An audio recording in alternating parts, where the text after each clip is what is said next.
Mesdames et messieurs, bonjour et bienvenue sur ce plateau spécial à l'occasion de l'atelier de révision de la liste nationale des médicaments et dispositifs médicaux essentiels. Les experts de ce domaine sont réunis pendant 5 jours pour discuter sur ces questions afin de garantir aux populations des soins de qualité.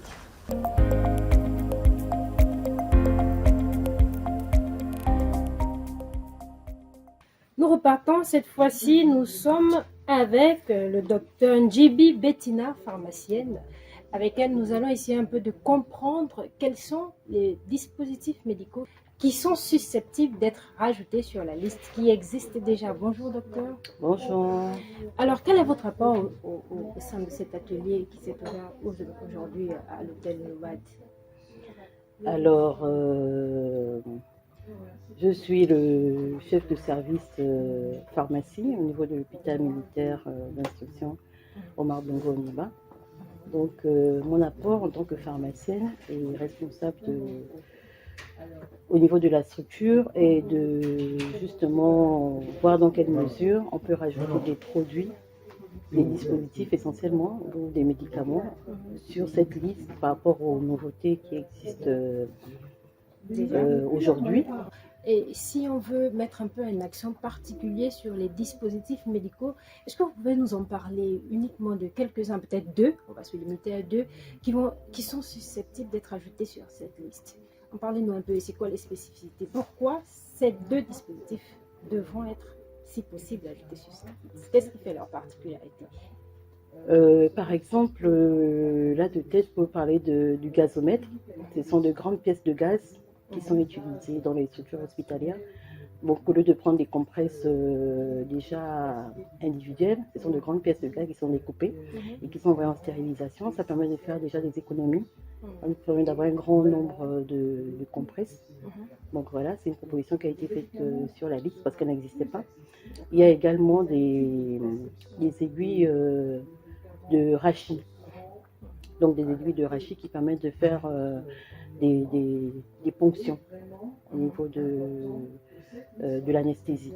Au bloc opératoire. Voilà, au bloc opératoire. Donc ça a été également une proposition parce qu'il y avait des tailles qui manquaient. Est-ce qu'il n'y a pas un produit vraiment que quand vous mettez devant les Gabonais, vous citez, vous dites peut-être tel produit, tout le monde se retrouve? Peut-être un dispositif médical. Non, il y avait un peu de tout, hein, des bandes. Là, on a ajouté quoi? Des bandes hypoallergéniques, ouais, on va dire quoi, des bandes hypoallergéniques, des Lipafix, communément appelées, qui n'existaient pas, parce qu'il n'y avait que des bandes collantes usuelles. Donc, on a rajouté, parce que maintenant, beaucoup de gens font des allergies, par exemple. Donc, on a fait cette proposition également. Et pour vous, pourquoi aujourd'hui c'est nécessaire de réviser une liste de médicaments et autres produits et autres dispositifs, enfin, et des dispositifs médicaux essentiels? Pourquoi aujourd'hui, selon vous, c'est nécessaire de le faire? Non, mais c'est pas la première fois. C'est pas la première fois, ça se fait au bout de, je sais pas la périodicité, je pense 3 ans, normalement. Parce qu'il y a de l'actualité, la médecine évolue, les techniques évoluent. Donc, c'est normal qu'on se mette au diapason, en fait. On doit se mettre au niveau voilà, des nouvelles technologies, sinon on devient maintenant obsolète. Alors qu'on est censé faire la même médecine, on est censé utiliser du matériel de pointe, en fait. Merci beaucoup, docteur. On va s'arrêter là avec vous. Merci pour votre rapport.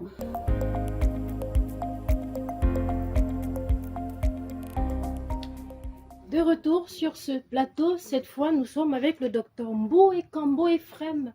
Il est le représentant du directeur régional de santé Libreville-Ovendo. Bonjour docteur. Bonjour. Alors aujourd'hui vous participez à l'atelier national, à l'atelier de révision de la liste nationale des médicaments et dispositifs médicaux essentiels. Quel est votre rapport au sein de cet atelier? Alors, je vous remercie déjà de me donner l'opportunité de m'exprimer ici. D'abord, en mon nom, le docteur Ephrem Mboué Kambo, qui est un médecin au sein du centre de santé communautaire de Ovendo, et en nom du directeur régional de santé Libreville-Ovendo, que je représente durant cet atelier de validation. Alors, ce qui est important d'abord à notifier, c'est que les médicaments restent quand même, ou les dispositifs médicaux restent quand même l'essentiel en matière d'usage dans nos services hospitaliers ou dans les centres de santé, qu'il s'agisse de centres de santé communautaires comme le nôtre à Ovendo ou les centres de santé périphériques. Et donc, ces ateliers de validation permettent non seulement de pouvoir établir un listing des médicaments que les prescripteurs médicaux, entre autres des médecins ou le personnel paramédical qui désormais est habilité à prescrire, puissent trouver une liste non exhaustive qui permet, lorsque nous avons une hypothèse diagnostique, d'y apporter un traitement adéquat. Je pense de mon point de vue que nous avons voulu, à travers cet atelier de validation, réduire et mettre à niveau une liste qui est simple, qui est exhaustive et qui permet finalement à ces praticiens de pouvoir prescrire d'abord en toute sécurité et puis par rapport au rapport qualité-coût vis-à-vis de nos patients qui sont des défavorisés finalement de la société. On peut espérer alors acheter des médicaments à moins de coût, même les antibiotiques, docteur? C'est l'objectif. Les antibiotiques sont essentiels dans la prise en charge de certaines pathologies infectieuses. Nous savons quel est le coût des antibiotiques, mais surtout avec la biodisponibilité et la qualité de ces antibiotiques qui peuvent régler certains problèmes, il est important de pouvoir les rendre accessibles à la majorité de la population. Et nous savons la paupérisation de nos populations qui sont dans les zones reculées et enclavées du pays. Très bien. Pendant qu'on en parle, docteur, est-ce que vous pouvez essayer un peu de nous montrer la nuance? C'est quoi? Sur quelle base se faire le choix des médicaments par rapport à la révision? Quels sont les médicaments qui figurent sur cette liste et pourquoi pas les autres? Qu'est-ce qui fait la particularité de ces médicaments? Alors, pour rester uniciste et simple, il faut dire qu'il y a deux catégories. Il y a les médicaments qui sont utilisés dans les CHU ou dans les CHR. Vous savez que quand les malades arrivent et qu'ils sont pris en charge dans des conditions d'urgence, généralement on utilise la voie parentérale, j'ai envie de dire, la voie injectable. Donc ces médicaments-là doivent pouvoir être disponibles dans les officines des CHU ou dans les officines de CHR. Par contre, lorsque vous allez en périphérie, vous avez une catégorie de population qui viennent pour des consultations médicales classiques, ce qu'on a appelé véritablement la bobologie en fait. Alors, la bobologie, elle doit pouvoir bénéficier de médicaments simples. Je prends par exemple une hyperthermie, un enfant qui a 5 ans, qui arrive avec une hyperthermie à 39, 40. On doit pouvoir lui donner du paracétamol pour faire baisser la fièvre, indépendamment des mesures qui existent déjà, le bain tiède et autres dans nos périphéries. Mais lorsque vous arrivez dans un centre hospitalier universitaire où il y a un service des urgences, nous devons pouvoir utiliser la voie parentérale. Et donc vous avez des médicaments injectables, paracétamol injectable, qui est efficace, qui va permettre rapidement, comme ça, d'amender la fièvre. Donc le choix de cette liste va dépendre d'abord de la quantité, d'abord des centres hospitalo-universitaires ou des centres régionaux hospitaliers que nous avons, ou bien évidemment, puisque nous faisons la part entre le privé et le public, hein, les cliniques privées qui fonctionnent un peu comme des CHU qui utilisent ces médicaments par voie parentérale. Par contre, la périphérie, les centres de santé ou les dispensaires, et vous allez dans les endroits les plus reculés où on ne peut pas avoir de médecins ou d'infirmiers, nous avons souvent de petites officines de vente de médicaments. Là, la vente de médicaments, de comprimés par voie orale, elle est indispensable. Donc le choix se fait entre la balance des médicaments qu'on doit pouvoir utiliser dans l'urgence ou en hospitalisation de jour dans les structures, les grandes structures hospitalières, et puis les centres de santé périphériques qui doivent pouvoir disponibiliser comme ça des médicaments simples, des comprimés, voilà. Vous parlez tellement avec assurance, docteur, que là on peut se dire désormais que dans les structures sanitaires, les médicaments qui figurent sur cette liste ne pourront jamais manquer. Est-ce qu'on peut penser, on peut arriver là? On dit Fontaine, on ne peut pas dire Fontaine, jamais je ne boirai de ton eau, parce que vous aurez toujours envie de boire de l'eau. Quelque part, vous aurez de la soif. Alors, vous savez, l'être humain n'est pas dénué de défauts. Hein. Nous avons la propension au sein du groupuscule qui s'est réuni de pouvoir rendre effectif une liste qui va permettre d'abord aux membres du gouvernement ou à nos hautes autorités de rendre disponibles les médicaments dans la plupart des structures gabonaises. Et c'est l'objectif central. Il faut que dans toutes les structures, que ce soit à la capitale ou à l'intérieur du pays, les médicaments soient disponibles. Mais pour que les médicaments soient disponibles, il faut les acheter, bien évidemment. Il faut les mettre dans les différents canaux qui permettent d'acheminer les médicaments. Et je pense par ma voix, avec ma petite expérience, que, bien évidemment, les médicaments seront désormais disponibles dans les centres de santé. Surtout avec la restauration des institutions, c'est aussi la restauration des structures, des médicaments. Les médicaments, nous avons une agence de médicaments, nous avons aujourd'hui des zones économiques spéciales qui favorisent la fabrication des médicaments sur place au Gabon. Donc les Gabonais, qu'ils soient économiquement faibles ou économiquement aisés, doivent pouvoir disponibiliser des médicaments dans leur pays en toute simplicité. Et c'est l'objectif que nous sommes en train de vouloir nous assigner. Avec ou sans la CNAMGES, docteur, on pourra avoir les médicaments à moins de coût. Oui, la CNAMGES est un rempart. La CNAMGES permet d'aider les économiquement faibles. Mais vous savez que dans notre pays, nous avons les communautés étrangères, les pays amis et frères qui sont là, qui n'ont pas la CNAMGES. Donc, nous avons pour objectif de diminuer les coûts des médicaments, mais nous devons rester également dans la qualité de ces médicaments pour pouvoir apporter une optimisation dans la prise en charge sanitaire.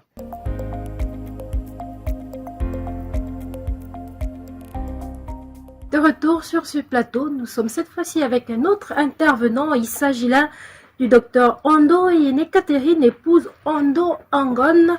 Elle est directrice régionale de santé Ouest Estuaire. Bonjour docteur. Bonjour. Alors est-ce que vous pouvez nous présenter ici brièvement la cartographie de la région santé Ouest Estuaire?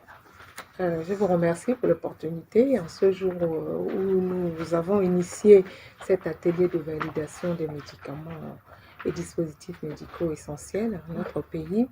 Donc, en effet, je suis donc la directrice régionale de la santé Ouest et ma région sanitaire s'étend, on va dire en gros, du PK9, on va dire d'une manière globale, on a 3 départements sanitaires, le département sanitaire du Komo Monda, qui va prendre Ntoum, on va dire, qui prend également le Cap Estéria, j'ai une partie Malibé et le Cap.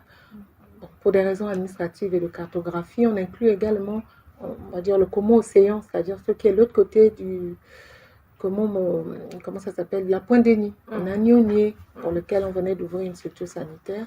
On a le Nzomwe, on a également Bissobinam qui sera vu Chinchoua. Bref, c'était des départements qui jusque-là ne clignotaient pas sur la carte sanitaire, mais nous sommes en train d'ouvrir. Donc ça, c'est ce qui concerne le Komo Monda, parce que c'est assez tentaculaire. Au niveau de Ntoum, on va prendre l'axe Kokobiche, donc ça c'est la Noya, c'est le département sanitaire de la Noya, et au-delà de Ntoum, toujours dans le sens pour aller à Lambaréné, un peu après Kougleu, avant Bifoun, on a le département du Komo Kango. Et toujours dans le Komo Monda, autant pour moi j'ai failli oublier, en partant de Ntoum, on a l'axe d'Anguilla qui prend Zama Ligué. Très prochainement, on va acquérir la case de santé de... comment ça s'appelle, on a la case de santé de Longueco, tant pour moi, et au terminus, on a le dispensaire de Donguila. Très bien, docteur. C'est ainsi regroupé la région sanitaire ouest. Très bien. Puisqu'on sait que généralement dans les zones reculées au Gabon, l'accès aux médicaments est un peu difficile. Donc cet atelier aujourd'hui permettra aussi de régler ce genre de difficultés. Alors, comme vous êtes là présentement, pouvez-vous nous présenter un peu les difficultés que vous rencontrez généralement au sein de votre région pour pouvoir recevoir le médicament? Effectivement, les difficultés, ça ne peut pas manquer. Les difficultés, autant pour moi, vont être celles de l'approvisionnement, celles de l'accès. Mais je pense que ce sont des choses qui vont se résoudre avec cet atelier, parce que l'atelier va permettre de valider cette liste qui sera normative, parce qu'il y a la pyramide sanitaire et la région sanitaire dont j'ai la juridiction se situe au bas, à la base de la pyramide. Donc on a certes, j'ai mon hôpital de référence qui est le CREM, l'hôpital régional de Mélène, j'ai l'hôpital départemental de Ntoum, nous avons des centres de santé et on a des dispensaires. Nous avons également des cases de santé. Donc ça, c'est la base de la pyramide, la case de santé. C'est surtout au niveau de ces structures où il y a la difficulté pour que les médicaments puissent arriver, indépendamment des problèmes de route qui vont être résolus, qui sont en cours. L'accès va se faire de manière normée parce que sorti de cet atelier, on aura une liste des médicaments essentiels. C'est national.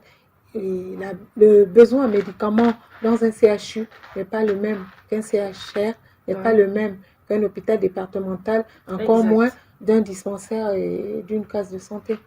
Donc, au moins, on saura, en espérant que tout sera mis en place pour nous donner des moyens. Outre, il y en a, mais ils ne sont jamais assez suffisants au vu des besoins des populations.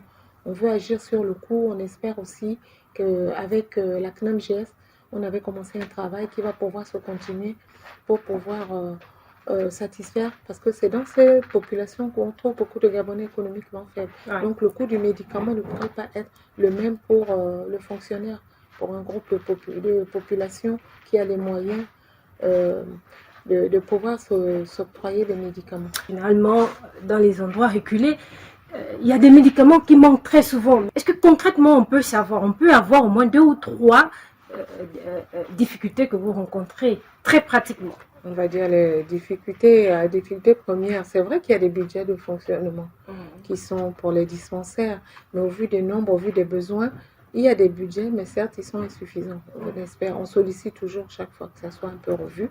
Donc, avec ce qu'on a, on disponibilise. Nous recevons également des médicaments de l'OPN, l'Office pharmaceutique national. Pareil, en fonction des disponibilités et des commandes effectuées, nous avons un certain lot de médicaments que nous pouvons mettre à disposition. Mais c'est une histoire de timing parfois, parce que on ne va pas dire que c'est tous les mois, ni que c'est tous les trimestres, c'est en fonction. Et le dernier élément qui pourrait constituer un frein, c'est parfois aussi dans la conservation. Nous avons nos structures, surtout dans les zones reculées. Il y a des zones qui ne sont pas électrifiées, qui ne sont pas à même de recevoir un frigidaire. Vous comprenez que si on a des enfants qui arrivent ou qui sont vus avec des problèmes d'hyperthermie, l'idéal aurait voulu qu'en entendant qu'il soit vu par le médecin, on lui mette un suppositoire, par exemple. Mais s'il n'y a pas un frigo, le conditionnement de l'antipyrétique de ce médicament suppositoire requiert un frigidaire, un dispositif pour garder la chaîne de froid. Avec la problématique de la avec la chaleur, aussi. nous sommes en zone équatoriale, c'est pas souvent évident. Donc, c'est quand même un frein. Moi, ce sont des choses pour lesquelles on va continuer de faire des plaidoyers sur la base de cette liste. On l'a encore discuté en salle tout à l'heure. On verra comment. Si on dit que nous avons des suppositoires, nous avons besoin d'avoir un frigidaire. Je dis frigidaire, c'est sans pour autant faire. Bref, c'est pour dire un matériel pour garder au frais ce médicament, le conditionner au mieux pour pouvoir parer à l'accès de fièvre que va nous amener un enfant en consultation. Quelles sont vos attentes au terme de cet atelier? Au terme de cet atelier, les attentes sont celles de disponibiliser entre nos mains d'un outil. Ce sera un outil également normé, parce que c'est une liste, elle est révisable à peu près tous les 2 ans. Quelque chose de réactualisé, avec une clé de répartition, comme je vous l'ai dit, en fonction de la pyramide sanitaire. On aura quelque chose de structuré et pour pouvoir offrir à nos populations qui viennent nous consulter, certes des soins de qualité, mais les soins de qualité s'accompagnent d'un traitement aussi de qualité avec des médicaments disponibles. Au moins, on saura quoi leur donner. Merci beaucoup, docteur. Je vous remercie. Mesdames et messieurs, nous sommes arrivés au terme de cette première journée d'atelier qui porte sur la révision de la liste nationale des médicaments et dispositifs médicaux essentiels. Merci à vous de nous avoir suivis. Restez connectés sur les pages de l'agence camerounaise de presse. Au revoir et à demain.